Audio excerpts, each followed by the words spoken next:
Gracias. Hay que preguntarte, ¿no? ¿Cómo salís de esto?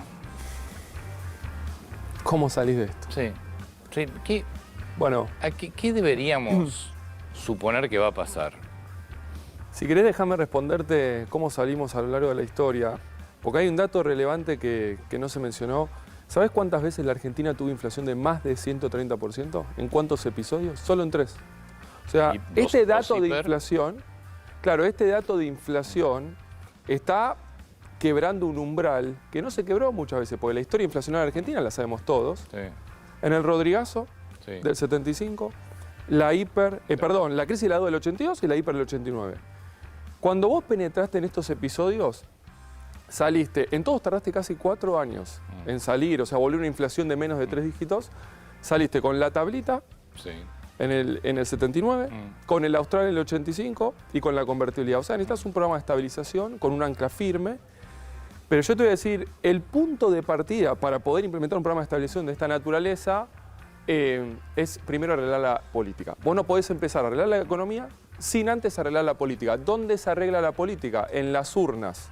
Estamos a una semana prácticamente de elecciones generales, con alta probabilidad va a haber balotaje, tal vez. Entonces tenemos que empezar 30 días más y después tenemos que empezar en la Asunción. Entonces el proceso para recién poder empezar a corregir y arreglar, estamos hablando de 60 días.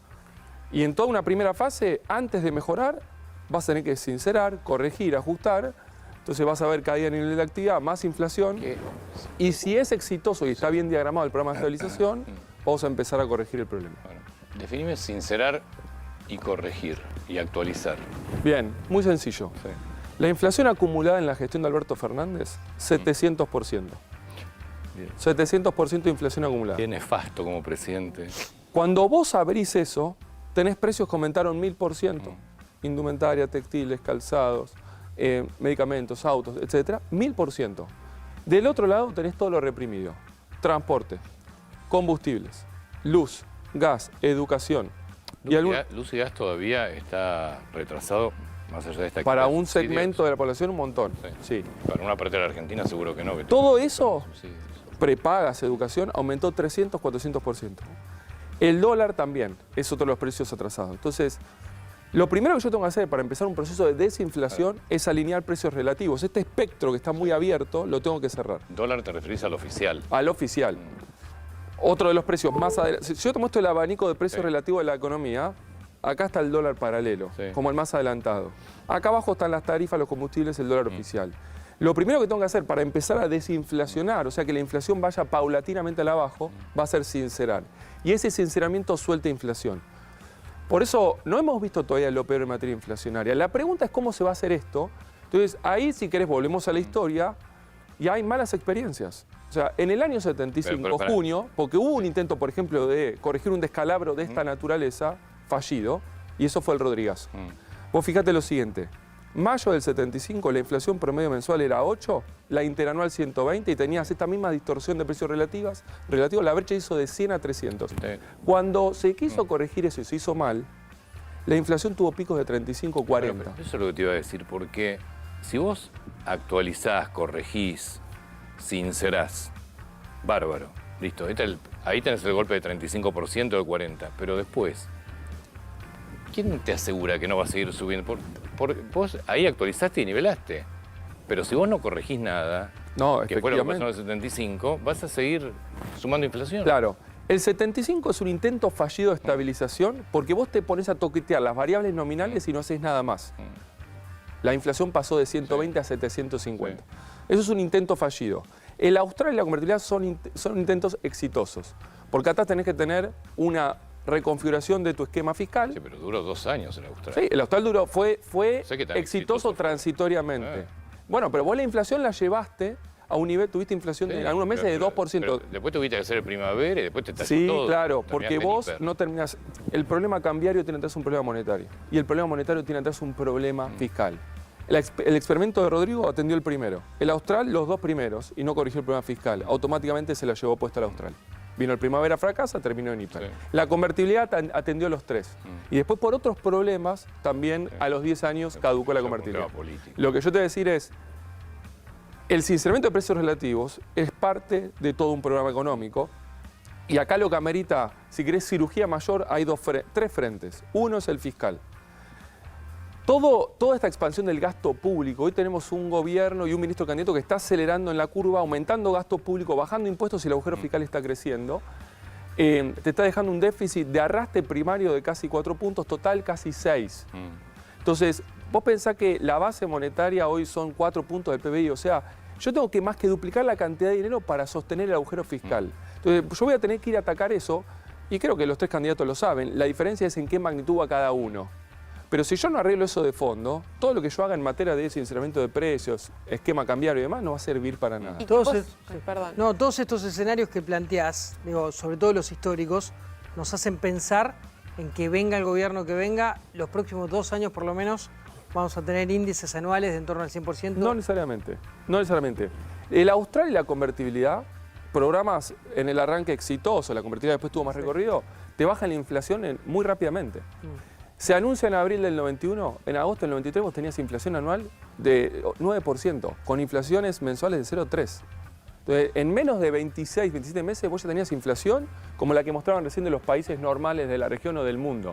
Entonces, un programa de estabilización exitoso, yo suelto inflación o 20, 25, tal vez en 6 meses tengo inflación de 2%. La anual, tal vez vea la foto y dice, mira, te dio 130 en el año. Sí, pero pará, tuviste un primer trimestre muy inflacionario, claro, y al final del año que viene estamos con inflación de 1 o 2% mensual. Eso es un programa de estabilización exitoso. ¿Pero qué componentes debería tener ese programa? El componente fiscal, lo que dije recién. Vos vas a tener que atender el agujero fiscal, sí, en la manera que sea. Si no lo haces, hoy la economía te lo está haciendo por las malas, te lo va a hacer con la ecuación inflacionaria. Y eso va a ir a los jubilados, va a ir a los empleados públicos, a los planes sociales directos, está yendo ahí. Déjame dos pilares más, cortito. El balance del Banco Central. Vas a tener que hacer algo con el excedente de peso de la economía hoy, en esa bola del ELIX, que hoy se te empezó a desarmar desde hace 2 meses, y esa es la caída de demanda de dinero y los plazos fijos, le meten presión. Y 3, el pilar cambiario. El esquema cambiario es insostenible. Tipo de cambio atrasado, brecha 170%, reservas netas negativas, cirugía mayor en el frente cambiario. Esos 3 pilares lo va a tener que atacar cualquier gobierno. Lenguaje lo más llano posible. Sí. ¿Hay alguna alternativa que el próximo presidente, no sé quién va a ser, no modifique el esquema cambiario?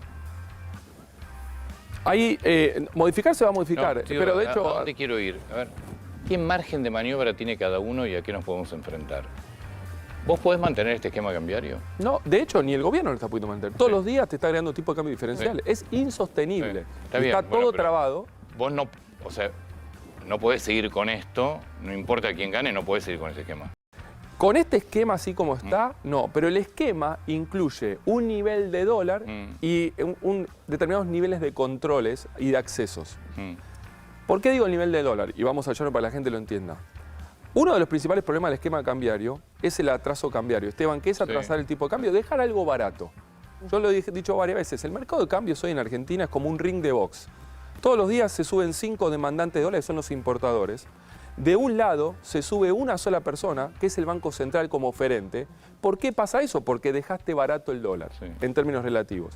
¿Cómo sale una pelea 5 contra 1? Lo sopapean y ahí le sacan las reservas al Banco Central. Cuando ya no le quedan más reservas, el Banco Central dice, che, no se suban más al ring de box, y te pone las iras. Y los deja a los importadores afuera del ring. Entonces, el corazón del problema número 1 es el atraso cambiario. Entonces, esto lo va a corregir cualquiera, todo sí o sí. Después, la pregunta es quiénes pueden subir al ring de box, y ahí tenés los controles de cambio. Está bien, pero pará, corregirlo implica... Sincerar el precio del dólar. Eso. ¿Sabes claro, pero una cosa es, vos lo sincerás, pero igual nadie tiene acceso, o tiene muy pocos accesos. No, Antonio, o sea, vos si yo pongo un precio el tipo de cambio, pero el cepo lo tenés que tomar. Son cosas distintas. Sí. ¿Por qué se suben 5 demandantes al ring de box y un solo frente? Porque está barato. Entonces, Argentina entró en el juego de sacarle los dólares baratos al Banco Central. Entonces, si yo pongo un precio de equilibrio, no se van a subir 5, se van a subir 3. Y de los oferentes no va a ser 1, van a ser 3. Y son los exportadores. Listo, el mercado está en equilibrio. Los 60 pesos que recibió Alberto a plata de hoy son 500 y está a 350. Por eso se suben 5 de un lado y 1 del otro. Con tipo de cambio... pesos son 500. Claro. Sí, está o sea, correcto. si no hubiesen atrasado el tipo de cambio, el dólar oficial estaría a 500. y no tenés 5 contra 1, tenés 3 contra 3 y no perdés reservas. Pero ahí voy. Claro. Entonces, con tipo de cambio de equilibrio, vos después tenés que determinar quiénes pueden acceder y quiénes no. Entonces ahí podés modificar los controles y el acceso y empezar a liberar. ¿Tiene una unificación, el blue baja? Si vos tenés un programa bien diseñado, tenés confianza, el contexto externo te juega a favor, vos podrías unificar. Esteban, probabilidad de que eso pase, poca. ¿Quién hizo eso? Macri en diciembre de 2015. Es más, unificó un nivel mucho más bajo que hoy. Pero hoy la circunstancia es más compleja porque los desequilibrios se agudizaron, porque hay mucho más desconfianza, Es un poco lo que planteó Melconian, que Melconian está hablando de estabilizar un dólar, número más, número menos, en torno a los 700 pesos. Es que a plata de hoy vos ajustás y con la nominalidad que vas a tener que soltar y más o menos estás en 600, 700 finales. Ahora, el dólar futuro a diciembre, en esta semana, pasó de 700 a 950. El mercado está viendo... Otra cosa. Señores, no van a poder estabilizar. Acaba de haber un programa de estabilización fallido. Pero ese dólar, para aclararnos algo, ese dólar que vos estás viendo futuro es el oficial, ¿eh? Correcto. Claro, no es el blue, ya está en 1000 pesos, es el oficial. Correcto. Eso porque nada calza las expectativas. Está bien. ¿Vos podés liberar el tipo de cambio? ¿Sacar el cepo?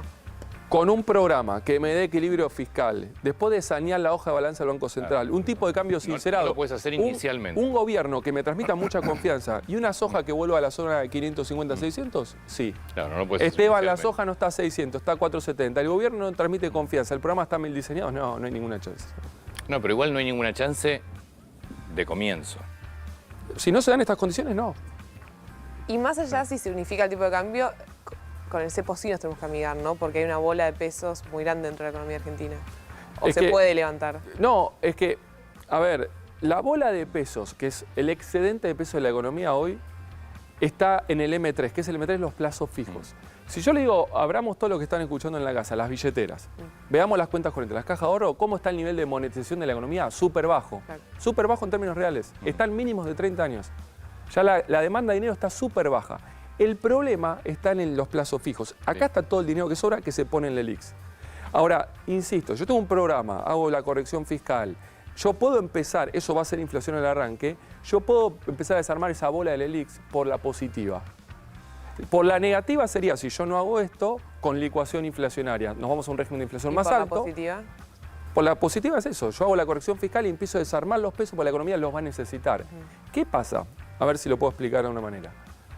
El gobierno tiene un agujero fiscal y emite. De cada 100 pesos que le entran, gasta casi 125, los 25 va y emite. La economía se encuentra con esos 25, se miran los bancos y dice, che, nadie los quiere estos pesos. Entonces le dice a la gente, te los devuelvo. El banco está diciendo, no se los devuelvas, porque me van a correr al dólar. Dámelos a mí, te los pongo acá en las LELIC. Entonces, si la economía te los empieza a demandar, el Banco Central va a decir, toma, te devuelvo, dáselo de la economía, dáselo a la gente. Para que la gente te lo demande, vos tenés que dejar de monetizar desde el lado fiscal. Y la economía te lo tiene que demandar con demanda genuina. Eso es un proceso que se puede lograr. Ese sería el desenlace feliz. ¿Cómo haces para que esa demanda de pesos por parte de la gente que van a ir al consumo no te generen más inflación?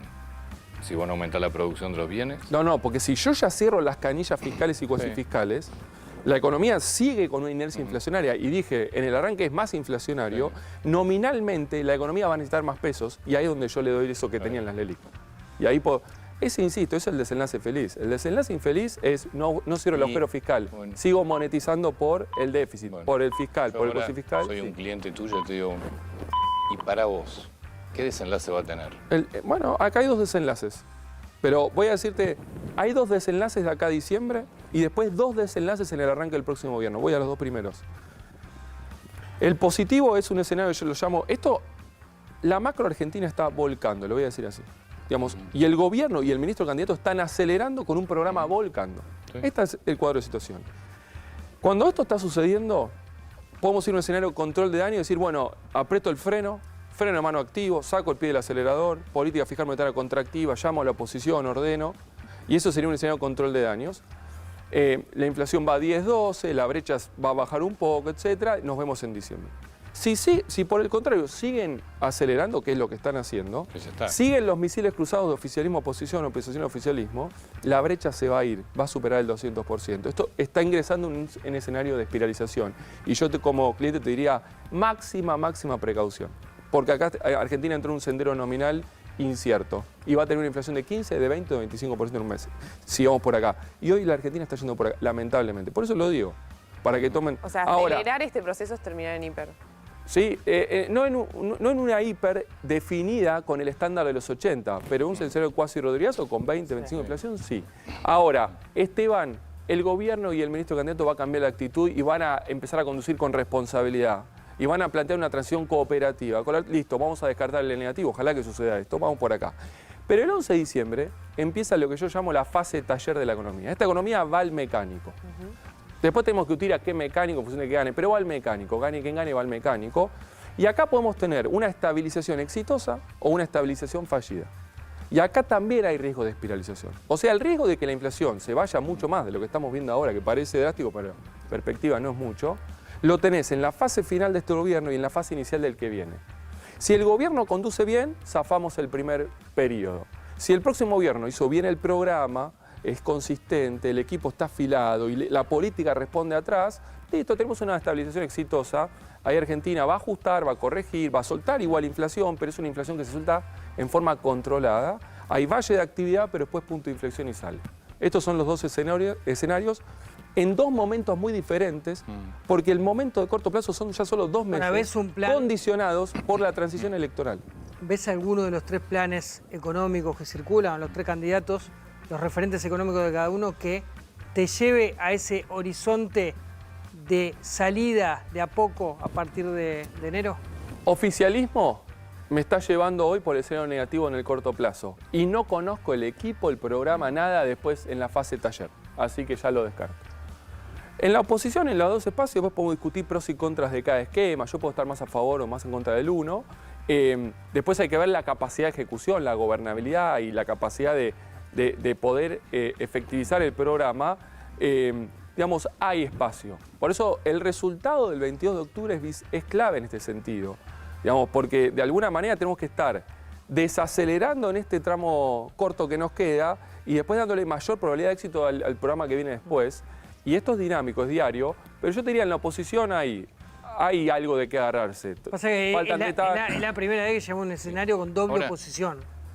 Está claro que gane quien gane, vos vas a una suba mayor de inflación producto del sinceramiento de... Junio, julio, por lo menos. Efectivamente, sin lugar a dudas. Es decir, tenemos que imaginar un enero con el combustible mucho más caro, los servicios mucho más caros, el transporte mucho más caro. Sí, o sea, sin lugar a dudas. No tenés alternativa. Ninguna. Y sobre eso, vos decías... Esa es la forma de bajar gastos, porque quitas subsidios.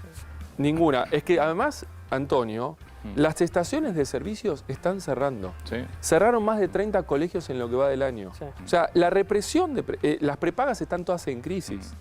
Entonces, este toqueteo de precios relativos además tiene consecuencias reales y va a empezar a aumentar el desempleo por ese lado. La actividad está encima ya en caída libre y todas las importaciones trabadas. Entonces, si yo no sincero, lo voy a pagar con mucho menos actividad.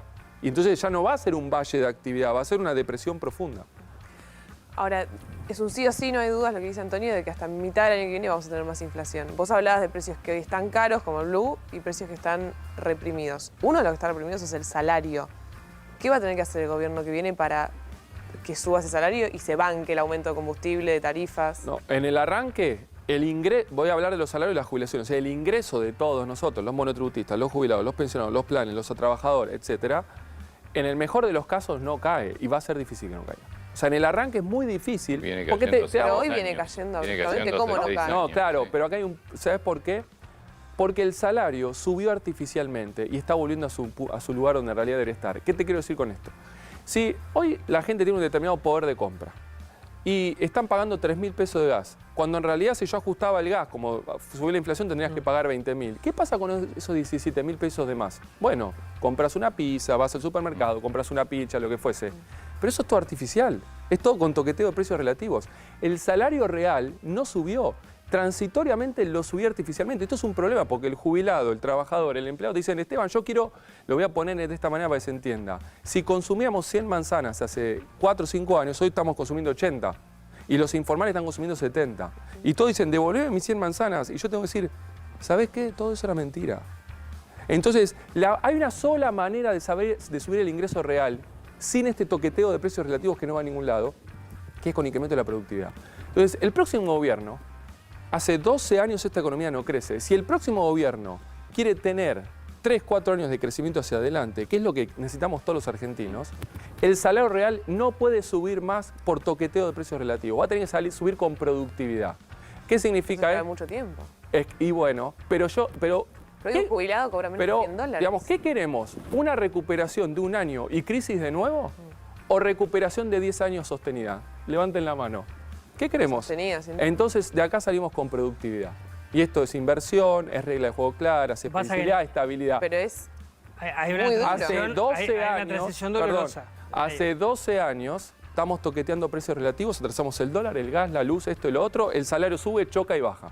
Lo volvemos al ser en el 2013, sube, choca, baja. 2015, sube, choca, 2017, 2019, basta. Digamos, la pobreza pasó de 25 a 40. Si seguimos con esto, no quiero ya mis manzanas ahora, no va más. Si no lo dicen, lo lamento. Ahora va a doler no lo en el digo. camino. Lo que digo es va a doler en el camino, Bueno, probablemente a lo venimos sectores. diciendo hace rato, lo que se viene es mucho peor que esto. Y probablemente iba a sectores vulnerables. Ese es. Sí, Eso lo tenés que cuidar. sí. Y ahí tenemos que hablar de eficiencia del gasto público, de a dónde va dirigido el gasto y cuán eficiente es en eso. Y eso lo tenés que sostener. Sin lugar a dudas hay que cuidar el frente social. La gente no puede más. Y eso lo entienden todos. Pero hay gente, digamos, que puede pagar el gas y no lo paga, para decir algo. Lo que me indigna de todo esto es que nadie se hace responsable y nadie paga por destruir un país como lo destruyeron a la Argentina. Pues esto es realmente indignante. Se pasaron los años, la fueron liquidando y nadie es responsable. En algún momento debería haber algo. Digo, pues eso fue una empresa, ya la estrellaste. Digo, no la estrellaste porque tenés la capacidad de emitir, si no ya la hubiera estrellado hace rato. Ahora, nadie se hace cargo de nada en la Argentina. Viste que pasan las décadas, pasan los gobiernos, los ministros de Economía, los presidentes, te destruyen y nadie se hace cargo. Déjame darte un dato o una sensación esperanzadora. La sociedad hoy está viendo el paciente arriba de la mesa y no aguanta más.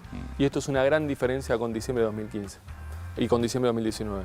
Esta inflación de 12, pobreza de 40, brecha. Sí, mira. Y Antonio, fíjate lo que está pasando en provincias. Sí. Han perdido provincias. El oficialismo después de 40 años que eran imposibles de perder. Sí. Entonces hay un grito y una demanda social que te está diciendo, señores, esto no va más. Escuchá de vuelta, no sé si vos la recordás a Mayra Arena o te suena Mayra Arena. Mayra Arena se hizo muy conocida con una charla de TED, que era, entre otras cosas, qué hay en la cabeza de los pobres. Mayra Arena surgía de un hogar en pobreza. La verdad es que logró desarrollarse, estudiar, prepararse, cosas está bueno. Hoy es una dirigente peronista, directamente. Ahora, esto lo puede decir la sociedad. Yo también creo que una gran parte de la sociedad. Ahora, fíjate lo que piensa un sector y una dirigente política. Escucha. Los que intentamos entender un poquito la política y los que intentamos estudiar un poquito la economía, tenemos la sospecha de que cuando hablamos de hiper, de que cuando hablamos de una corrida cambiaria y bancaria, con lo que eso constituye en la historia reciente argentina, no estamos hablando de una joda o de que el peso se me devalúe. Estamos hablando de familias yéndose a la quiebra, de tipos suicidándose, de familias que no tienen para darle de comer a sus hijos y de toda una transformación social que hoy no está viviendo la Argentina. Porque aunque nos encante sobreactuar pobreza y aunque lloremos inflación todas las semanas, que efectivamente la hay, la Argentina no está tan mal y a todas vistas está que se puede bancar esta inflación por semana sin que estalle todo. Bueno, por eso, sobreactuar pobreza 40%, no sea lo que le llama sobreactuar pobreza. Que se banque la inflación sin que estalle todo, lo único que te puede estar determinando es que está en el poder el peronismo. Si no tuviera el peronismo en el poder, directamente te hace estallar todo. Lo que te está mostrando, en definitiva, que la calle y los estallidos los sigue manejando el peronismo, te guste o no te guste. Porque traslada esto a otro gobierno, otro peronista, ¿sabes qué? Voló por las aires hace rato. 12, 13, casi 13% de inflación mensual. Ahora, esto es terrible, que crean que la Argentina se banca esta inflación. Bueno, yo vuelvo al tema de la gente, de la sociedad, y la urna manda, en definitiva, Sí. y la gente no se lo está aguantando. Claramente. Es inaguantable. Es inaguantable, y además, el gran problema de la inflación son los saltos inflacionarios. Y Argentina tuvo 5 saltos en los últimos años, y este salto, el daño que está generando, y todavía no empezamos a arreglar. Pero es que es brutal lo que está pasando en el tema precios. Efectivamente. Sí. Y déjame decirte una cosa, esta semana la economía se quedó sin precios en el aparato productivo. Sí, Ahí están los clientes y Esteban, que no hay precios. Nos vemos en Muchas diciembre. empresas cerraron directamente, Entonces, no te venden los más días nada. después de la paso. Claro, Como mínimo hasta el porque balotaje. ¿sabes lo que pasa, Antonio? Acá hay mucha dirigencia política que intenta cerrar una distancia entre lo que la economía quiere dar y lo que la sociedad pide con inflación, y transitoriamente lo hace. Pasa que esa inflación tiene que ir incrementándose para que esto sea sostenible. Esto es ilusión monetaria. Vuelvo al tema de las manzanas. La sociedad me pide 100, la economía puede dar 90 y lo quiero cerrar con inflación. Entonces, este tipo de políticas, este tipo de gobierno, dicen, señores, estoy dando lo que quieren. Bueno, en realidad nunca llegan esas 10 manzanas de diferencia y te vas empobreciendo. Y cuando empieza el modelo a agotarse, te empieza a generar estos saltos inflacionarios, estas situaciones donde la gente empieza a decir, che, esto no funciona. Esteban, muchas gracias. Gracias por la invitación. Solo un comentario sobre esto que decía Mayra. O sea, lo que te demuestra esto, Mayra, es que ustedes, el peronismo, está en el poder. Porque si hubiera estado otro, ¿cuántos paros nos hubiéramos bancado hoy? No hubo ni un paro. Ni un paro. Cero. Con 140% de inflación hoy interanual.